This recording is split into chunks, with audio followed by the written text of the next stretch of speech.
गुजब पाई चलीगला 13 जीवन। महाराष्ट्र जलगांव जिले में बुधवार घटिला भयंकर ट्रेन दुर्घटना। लखनऊ मुंबई आसुवा पुष्पक एक्सप्रेस गोटे कोच रे निया लगी जाइथिबा गुजब पर किछि लोक ट्रेन रु पाखरे थिबा ट्रक को डेई पड़िथिले। एतिक बेले बेंगलुरु दिल्ली जाउथिबा कर्नाटक एक्सप्रेस सेमानकु धक्का देइथिला।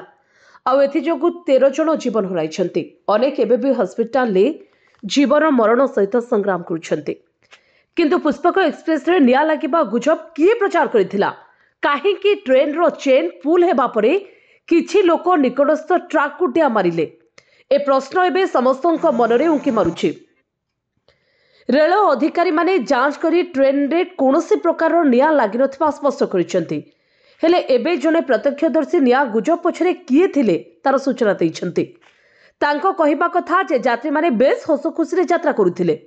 आउ एही समय रे कोच रे बुली बुली चा बिक्री करुथिबा जने व्यक्ति निया लागि जाइथिबा कहि चित्कार करिथिले। एहा परे से चेन रु जरूरीकालीन चेन